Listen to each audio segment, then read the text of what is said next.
Чыноўнікі марудна выконваюць дзяржаўныя загады, а часам і пакідаюць на паліцах. А яшчэ даносяць адно на аднаго. Праз розныя палітычныя погляды ў калектывах разлады. Пра гэта нам распавялі дзейныя і былыя службоўцы. Дарэчы, сам Лукашенко яшчэ на пачатку гэтага года казаў, што сярод працаўнікоў выканкамаў палова БЧБшнікі, а астатнія схаваліся пад плінтус і іх адтуль трэба выпульваць. А як выглядае сітуацыя цяпер? Наколькі ўладам удалося вычысціць нязгодных са сваіх шэрагаў? Як сябе выяўляюць актыўныя прыхільнікі пераменаў, што застаюцца працаваць у дзяржаўных органах? І наколькі іх шмат? Мяне завуць Арына Маліноўская, і пра ўсё гэта мы паразмаўляем з інсайдарамі ў сённяшнім выпуску выдання «Шчыра кажучы». Просто, грубо говоря, чуть-чуть принимаешь для себя решение подождать, повременить документ. Человеку 12. Ну, 1000 рублей нет. Даже 900 рублей я не получаю.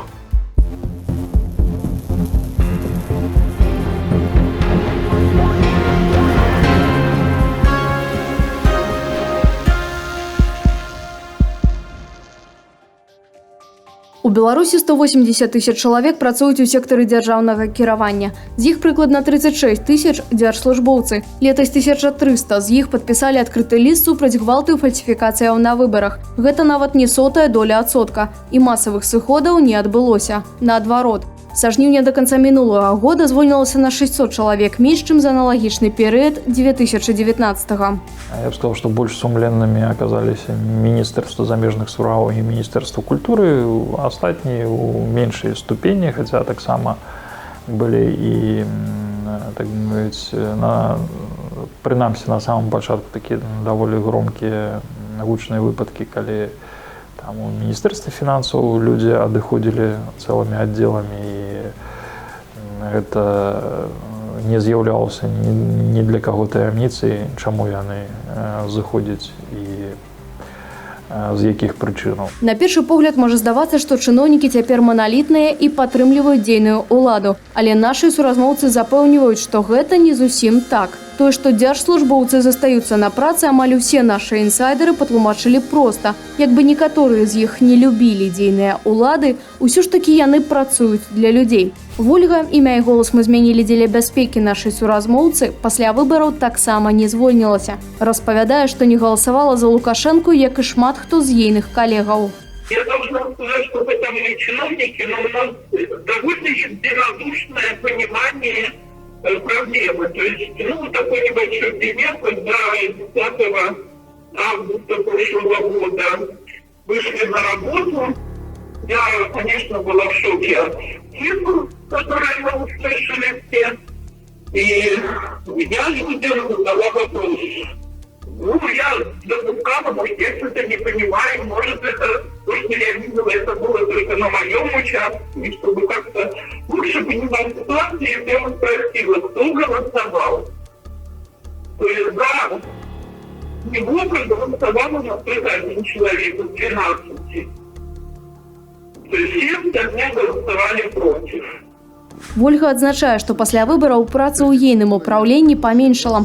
Гэтаму, кажа жанчына, паспрыяла даручэнне Савету міністраў, згодна з якім ад яе перасталі патрабаваць публікацыю шматлікіх статыстычных звестак, бо шэраг інфармацыі прадстаўнікі ўлады вырашылі папросту схаваць ад беларусаў. Запытаў ад вышэйшага кіраўніцтва таксама стала менш. А яшчэ Вольга звяртае ўвагу на тое, што ў чыноўнікаў знікла жаданне працаваць якасна.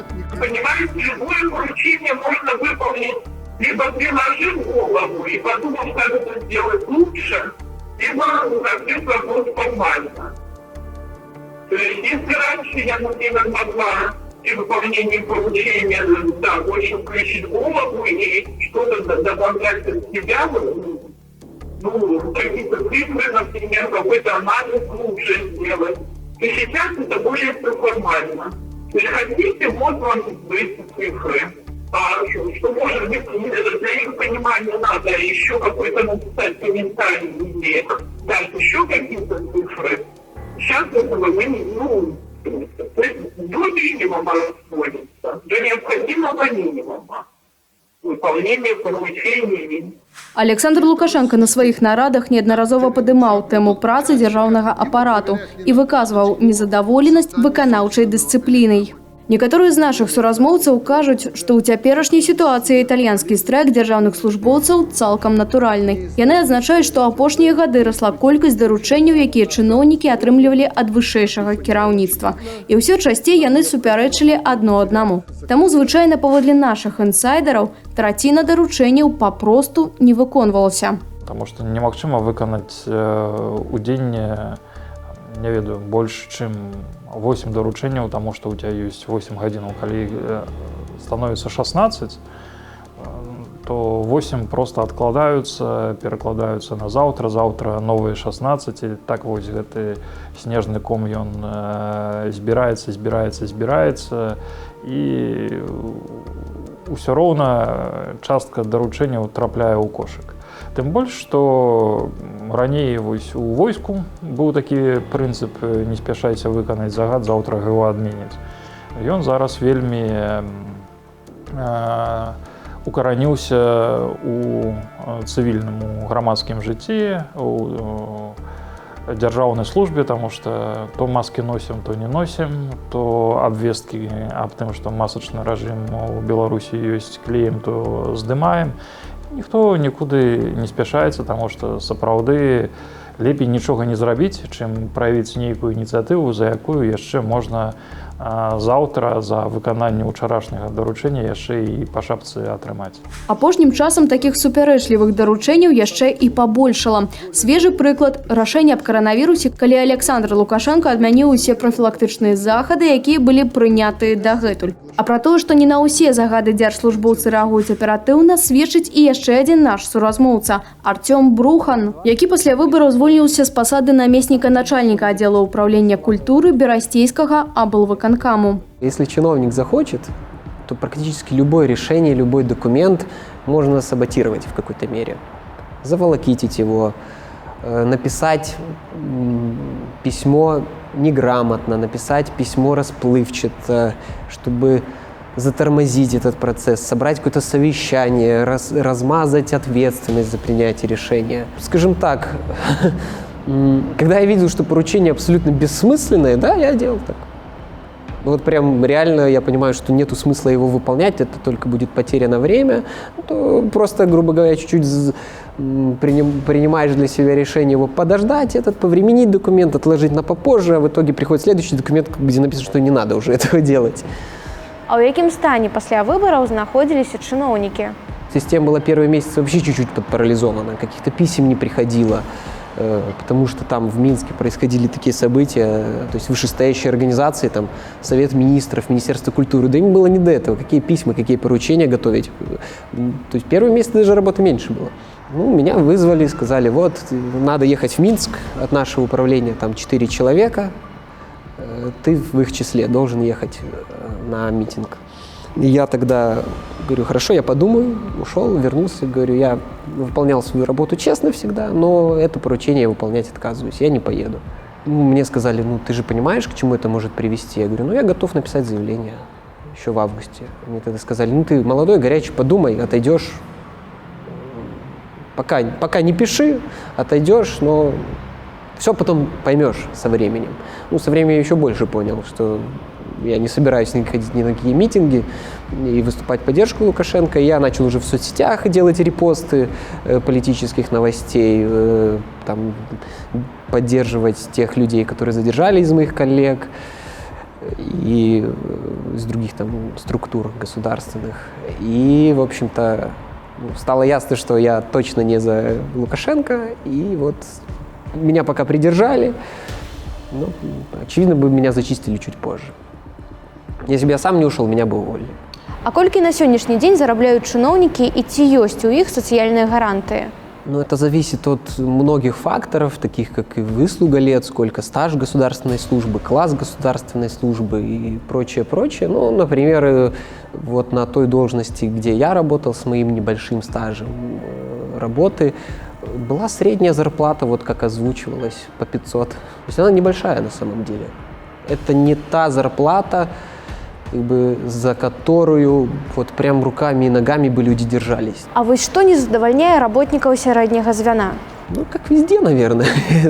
Разные дурацкие поручения, большое количество работы, документов, иногда бессмысленные, странные решения, невозможность влиять на эти решения, просто исполнение, слепое исполнение, которое всегда ни к чему хорошему не ведет. Чиновники бы хотели больше самостоятельности и больше при этом ответственности. И до 2020 года, в принципе, была надежда, что система сможет эволюционировать, мы все-таки через вот это все пройдем и получится что-то такое у нас хорошее.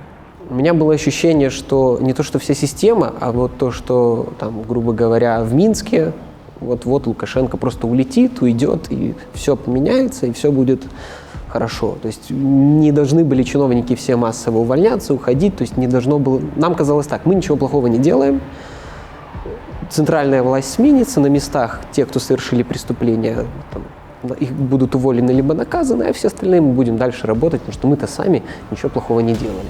Зараз добры час для кар'ернага росту у прыхільнікаў улады. А ці ведаеце вы такія прыклады?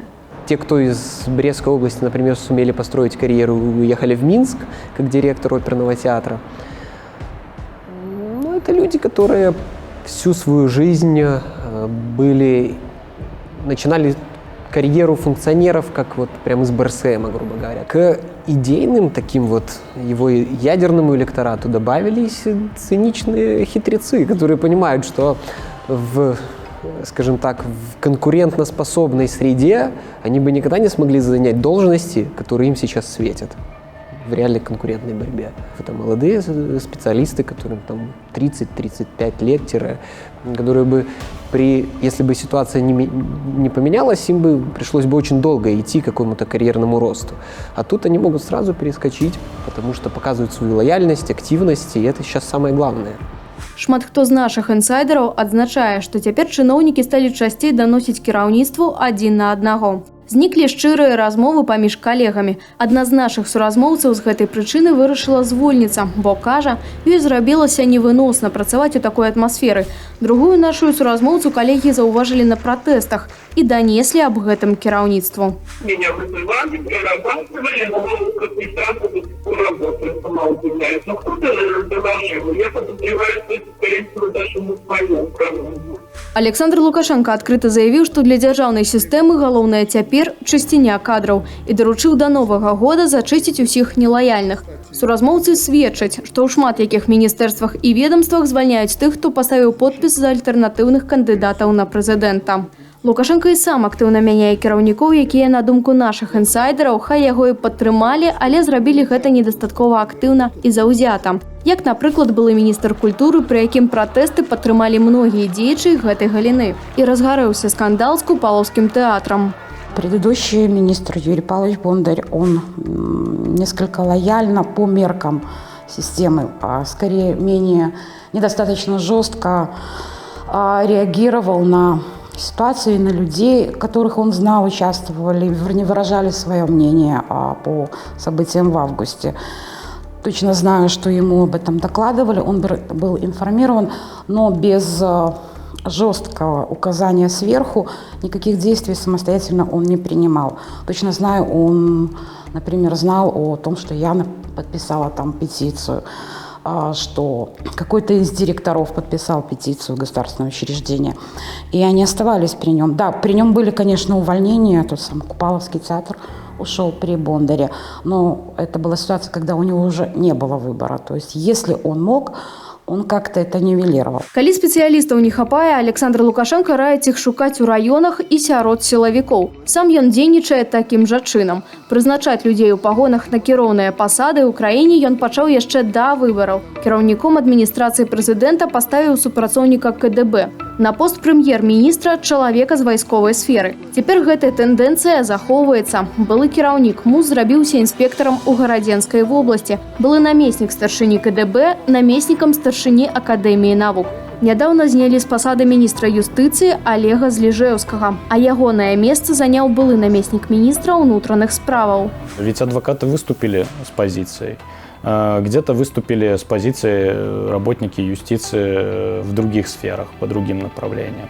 У судебных исполнителей по первым дням, насколько я помню, были какие-то технические сбои, да, когда они получали все одновременно на свои мониторы сообщения с призывами к протестам. То есть получается так, что сфера юстиции, некоммерческие объединения, адвокатура, политические партии, они были в центре внимания, они свободно говорили какое-то время относительно, да, того, что происходит сейчас. И все это заставляло задуматься, как была проведена подготовительная работа в сфере юстиции. Опять же, Слежевский является членом Центра избиркома, и начальники главных управлений юстиции нескольких являются членами Центра избиркома. Плохо подготовили, опять же, фальсификацию выборов, соответственно, и на этом участке не доработали. И из последнего, когда заместитель министра юстиции говорит о том, что есть возможность штрафовать за неношение масок, для этого не требуется изменений в законодательство, и через 2-3 дня Лукашенко на совещании говорит о том, что нет у нас такой ответственности. Но это опять же тревожный звоночек в сторону того, что не чувствуют курса партии, соответственно, вот и ответственность напаткала. Але існуюць і іншыя звесткі пра тое, што стала з былым міністрам юстыцыі Олегом Слежевским. У нас есть информация о том, что он будет задействован на дипломатической службе. То есть можно сказать, что его и не уволили, а поощрили за разгон гражданского общества, отправят его в какую-нибудь Северную Корею послом, условно говоря. Апошнім часам улады загаварылі пра неабходнасць аптымізацыі дзяржаўнага апарату. Гэта ўжо трэцяя падобная хваля. Першая прайшла ў 2013 годзе. Тады абяцалі скараціць 25% службоўцаў дзяржапарату, але ўрэшце звольнілі 17%. Другая хваля адбылася ў 2017 годзе. Колькі звольнілі, дакладна невядома. Але згодна са статыстыкаю, недзе паміж 2015 і канцом 2017 года дзяржапарат скараціўся на 23%. Такім чынам, калі ў 2011 годзе ў Беларусі налічвалася 59 тысяч дзяржслужбоўцаў, то ў 2019 засталося каля 37 тысяч. Але суразмоўцы, якія адпрацавалі ў сістэмы і бачылі, як все адбывалася насамрэч, сведчаць, што часта скарачэнні былі толькі на паперы. У дзяржаўных установах, у дзяржаўных арганізацыях было там 15-20% вакансій. Это, так бы мовіць, стаўкі, на якія атрымліваліся грошы з дзяржаўных бюджэтаў, якія ніколі не запаўняліся, але выкарыстоўваліся пад канец года як такая эканомія сродкаў, якую можна было тым, хто там працуе, там у выглядзе нейкіх прэміяў раздаць. Гэта таксама быў механізм, і часцяком гэтыя скарачэнні яны зводзіліся да таго, каб, так бы мовіць, не звальняць людзей, а пазбавіцца ад вакансіяў. І калі казалі, вось мы там 20% сакрацілі, людзей менш не стала. Са статыстыкі відаць, што калі скарачалі, то зусім не кіраўнікоў, а часцей спецыялістаў. Доля галоўных вядучых і іншых спецыялістаў скарацілася агулам на 6%. Настолькі ж вырасла доля кіраўнікоў арганізацыяў, аддзелаў і іхных намеснікаў. Шмат каго пазбавілі статусу дзяржслужбоўца і перавялі ў катэгорыю дапаможнага і тэхнічнага персаналу. То бок работнік як працаваў дагэтуль, так і працягнуў працаваць на тым жа месцы. У нас была реорганизация, тогда у нас часть людей вывели с госслужбы, сделали просто референтами. Хотя, вы знаете, требования практически те же самые, только зарплаты поменьше и все. Дополнительно где-то подрабатывать нам тоже нельзя. Требования тоже в остальном все такие же у нас. Но 1000 рублей нет. Даже 900 рублей я не получаю. Агулам жа доля тых, хто працуе ў сферы дзяржаўнага кіравання, заўважна не памянялася. І так і засталася на ўзроўні 4,2% ад усяго насельніцтва, занятага ў эканоміцы. Гэта шмат. Нават у Расіі доля чыноўнікаў у насельніцтве на 1/5 меншая, чым у Беларусі. Нашы суразмоўцы адзначаюць, чыноўнікі збольшага людзі прагрэсіўныя, але інертныя. Таму не варта чакаць ад іх, што яны першыя наважацца на рашучыя крокі. Каб не прапусціць новых выданняў праграмы «Шчыра кажучы», падпісвайцеся на наш YouTube-канал і далучайцеся да нашых групаў у сацыяльных сетках. Гэтая праграма была створана беларускім расследавальніцкім цэнтрам для Белсат ТВ.